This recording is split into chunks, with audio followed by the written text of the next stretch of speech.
En 1872, el mundo atravesaba una crisis financiera y de control de materia prima muy fuerte. Las guerras serían las salidas viables para reactivar la economía de estos países industrializados, y el control de la materia prima podría salvar o hundir a los países proveedores de la misma. En Perú, luego de un proceso electoral desgastante y conflictivo que veíamos en el video anterior, asumió la presidencia don Manuel Pardo y Lavalle. ¿Cómo asumiría la conducción del país en estas circunstancias? ¿Qué medidas se aplicaría para paliar la crisis que se avecinaba? ¿En qué medida estas acciones nos llevaron a una crisis terminal? Hoy hablaré sobre el primer civilismo peruano y los antecedentes de la guerra con Chile. Prepárate.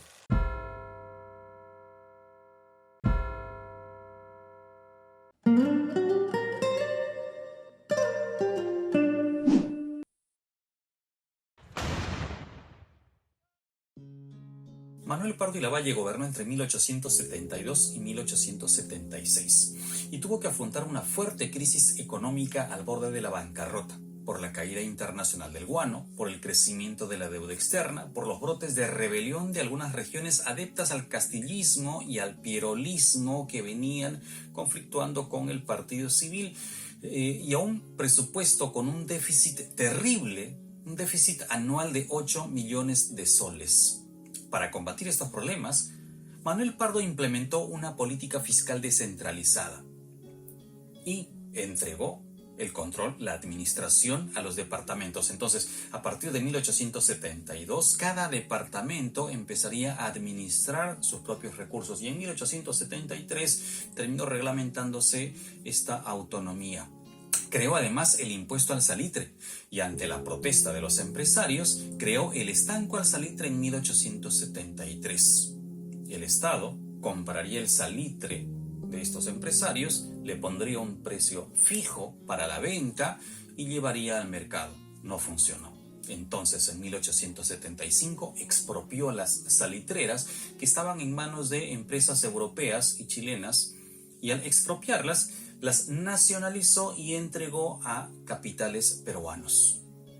Tampoco funcionó. En 1876 se anulaba el contrato Dreyfus y se devolvía el control del guano al sistema de consignatarios. Terrible decisión. Ahora, hay que aclarar que don Manuel Pardo estaba gobernando en un periodo de crisis financiera. Desde 1873 el mundo se veía afectado, sobre todo en la venta de materia prima, el retraimiento de las exportaciones, la caída de la moneda y la pérdida del crédito exterior por la morosidad que teníamos al no pagar la deuda externa.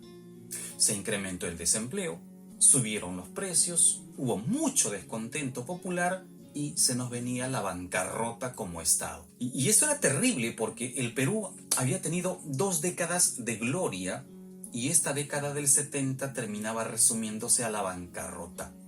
Esta precariedad sumada a que Bolivia también contaba con salitre entre las riquezas de la época y era explotado por capitales europeos y chilenos también, lo que llevó a una competencia y un acercamiento que provocó la guerra de 1879 para algunos historiadores. Quedaba claro que los empresarios salitreros provocaron esta rivalidad para sacarle provecho a un inmejorable escenario internacional, la crisis financiera y la caída de los precios. Y es que una guerra terminaría trasladando la inversión en estos recursos a la compra de armamentos y a las finanzas para el desarrollo bélico. Y entonces la guerra terminaría siendo el mejor escenario. Pero en este momento no. El Perú para 1872 a 1876 está entrando a una crisis económica terminal. Estamos al borde de la bancarrota. Y es que en su desesperación Manuel Pardo autorizó la firma del Tratado Secreto de Alianza Defensiva entre Perú y Bolivia el 6 de febrero de 1873. Un tratado que era de carácter secreto, era defensivo contra agresión de cualquier país externo a esta alianza. Se invitó a Argentina, quien debatió hasta 1877 y era secreto, pero Argentina debatió el tratado hasta 1877.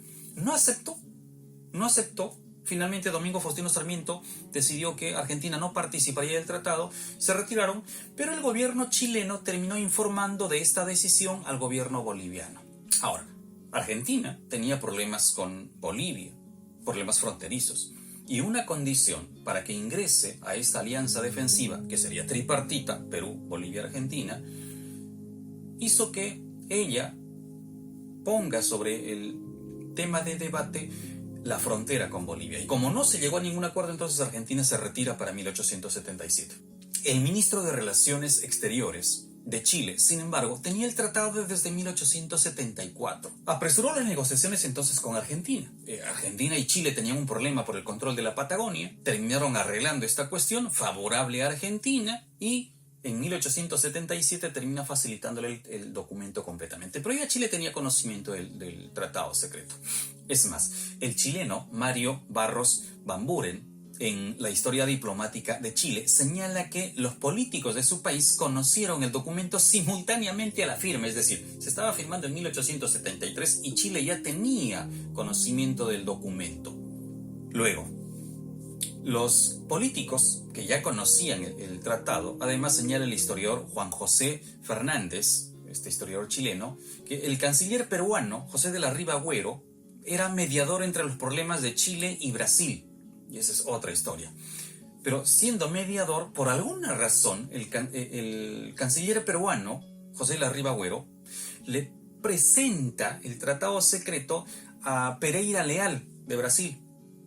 Y Pereira Leal hace una copia del documento y le muestra a su colega chileno Joaquín Godoy. Y es que había un temor muy fuerte en América Latina. El temor era que se formen alianzas, y en estas supuestas estaban Perú, Bolivia, Argentina, y otro posible eje eran Chile, Brasil. Frente a este escenario se podría generar un conflicto de mayor dimensión. Y entonces Perú empezó a mediar, pero también empezó a presentar el documento secreto. Ahora, ¿qué tenía este tratado secreto, que ya no era tan secreto? Pues veamos. El artículo primero señalaba que ambas partes estaban obligadas a defenderse. Ante una eventual guerra, un ataque externo, ambas partes tendrían que defenderse. El artículo segundo señalaba que la alianza se activaba si se detectaban casos de ofensa externa. Es decir, si Chile o Argentina o Brasil le declaraban la guerra a Perú o Bolivia, automáticamente la alianza se activaba. Pero si Perú o Bolivia declaraban la guerra, entonces la alianza no se activaba. El artículo tercero señala que la otra parte, la no afectada, decidía si la ofensa recibida correspondía a la activación de la alianza. Entonces, analicemos un poco, vamos a adelantarnos a 1879, cuando Bolivia le declara la guerra a Chile. Ya así, en frío, Bolivia le declaró la guerra a Chile en 1879. Y entonces Chile responde y le declara la guerra a Perú y Bolivia por la activación de la alianza. Si el gobierno peruano de 1879 hubiese utilizado el tratado secreto de 1873, hubiese dicho: el artículo tercero nos exime de responsabilidad porque es Bolivia quien le ha declarado la guerra. Así, tranquilamente. El artículo 6 señalaba que los países estaban obligados a apoyar económicamente al país afectado en esta guerra. El artículo 7 señalaba que la parte ofendida no podría celebrar ningún tratado de paz sin participación del país aliado. Entonces veamos artículos 6 y 7. Primero, Perú estaba al borde de la bancarrota en 1872. A 1876 estaba quebrado. A 1879 el Perú estaba arruinado. Así es que imagínense una guerra entre Perú, Bolivia contra Chile. Bolivia le declara la guerra a Chile y Perú debe prestarle dinero a Bolivia para que afronte su guerra. Ya, el escenario era por demás catastrófico. Y el artículo 7 dice que ninguna de las partes podía celebrar un tratado de paz o de tregua sin la participación de la otra. Y resulta que en 1879 el gobierno boliviano de Hilarión Daza termina negociando bajo la mesa con el gobierno chileno de Aníbal Pinto para llegar a un acuerdo de paz. Y Perú no estaba enterado de esto. Y Bolivia se retira sus tropas en pleno conflicto sin avisar a Perú. Y eso fue terrible, pues. O sea, el gobierno boliviano violentó el tratado de 1873 y el Perú, respetuoso de este acuerdo, terminó hundiéndose en la guerra. Lamentablemente Manuel Pardo había descuidado la defensa nacional. Desarticuló la marina, desarticuló el ejército, obviamente debido a la crisis, se enviaron a construir dos blindados, ¿ya? Dos blindados que serían importantes, pero lamentablemente estos blindados llegaron todavía después de la guerra con Chile, llegaron en una década después todavía. Bolivia no contaba con marina de guerra. Chile venía preparándose desde la década pasada y había adquirido dos acorazados para esta época, el Cochrane y el Blanco Encalada. Y al decir de Manuel Pardo, cuando en 1875 don Miguel Grau le pregunta por las negociaciones, él le dice que no se preocupe, que nosotros los peruanos teníamos dos blindados, el Bolivia y el Buenos Aires. ¿Acaso haciendo alusión al tratado secreto que nunca funcionó para nosotros? Sin embargo, pese a la crisis que se estaba presentando en este gobierno, la mirada de Manuel Pardo en el campo educativo y cultural fue visionaria. Decretó, por ejemplo, la obligatoriedad de la educación primaria en 1876. Para el funcionamiento de esta obligatoriedad se estableció una contribución de sol semestral para los ciudadanos de 21 a 60 años. Y esto fue importante porque para ese entonces la gente no enviaba a sus hijos a la escuela, y al hacer la educación obligatoria, y que se cuestiona mucho, por ejemplo, establece la participación de los menores de edad. Y siendo obligatoria, se sancionaba a aquellos padres que no enviaran a sus hijos a la escuela. Y eso fue fundamental para el proceso de alfabetización en nuestro país. Casi lo que ocurriría en el siglo XX con el voto, cuando se cuestiona de por qué este es voluntario u obligatorio. Y en el Perú el voto finalmente termina siendo obligatorio, porque de no serlo, la gente no iría a votar. Y entonces este condicionamiento asegura, garantiza la participación ciudadana. Lo mismo que en 1876, con esta disposición de obligatoriedad de la educación primaria, garantizaba, aseguraba la participación de los ciudadanos en las escuelas públicas. Años antes, en 1872, Manuel Pardo había creado la Escuela de Ingenieros Civiles y de Minas. Nada más y nada menos que lo que hoy es la Universidad Nacional de Ingeniería. Tremendo accionar el de Manuel Pardo, porque hasta ese momento el Estado peruano no contaba con ingenieros civiles o de minas propios para los proyectos, para las obras que él venía implementando. Sobre todo la gran visión que tenía respecto a la integración vial con los ferrocarriles para el Perú. Se creó la Escuela Normal de Mujeres, y es que en el Perú hasta ese momento no había una institución que formara mujeres para ser docentes. Y entonces la Escuela Normal de Mujeres aseguraba, garantizaba esta formación de educación superior para docentes mujeres. Luego concedió la autonomía a las universidades, y en 1876 se realizó además el primer censo de nuestra república. Así es, hasta ese momento la información poblacional era básicamente intuitiva, ¿no? De aproximación. Para 1876 se realizaba este primer censo. Éramos 2.704.998 habitantes.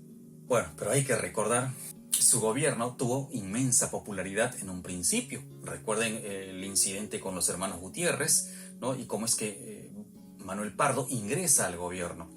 Pero esta popularidad se fue agravando. Se fue agravando con la crisis, con la oposición parlamentaria, con las rebeliones como la de don Nicolás de Piero, la que en 1874 quiso capturar el poder. En una aventura desde Chile, viene hacia Perú, se autoproclamó presidente provisorio, claro, fue presidente por unos días, y esto es típico en la política peruana, ¿no? Fue presidente solo por unos días, pero ahí está un enfrentamiento pierolista contra Manuel Pardo. Para 1874, además, hubo un intento fallido de asesinato. El presidente Manuel Pardo fue víctima de un atentado el 22 de agosto de ese año, 1874. Casi lo eliminan. Los diarios de la época cuentan inclusive que Pardo se defendió a bastonazos y que mandó a procesar a unos caricaturistas que una semana antes habían anunciado a través de una caricatura que cual César y cual Bruto él iba a ser víctima de un atentado. Y curiosamente se cumplió. Pero no pasó de ser un incidente. Para 1876, don Manuel Pardo entregaba el poder a Mariano Ignacio Prado, quien no era nuevo en política. Recuerda que él había gobernado en plena guerra con Chile en 1865, intentó legitimarse entre 1867 y 68, lo votaron, siempre como dictador, y por primera vez ingresaba de manera democrática en 1876, apoyado, eso sí, por los civilistas. Cosa extraña porque era un militar. Pero bueno, cosas de la política que hasta ahora podemos ver. Manuel Pardo al año siguiente fue acusado de un motín contra el presidente y tuvo que exiliarse en Chile. Para 1877 estaba en Chile. Para 1878, Manuel Pardo retornaba y terminaría como presidente del Senado. Ese mismo año, 1878, fue asesinado un 16 de noviembre. Su muerte causó indignación, desesperación, dejó sin líder al partido civil y el quiebre de un proyecto fallido para el país.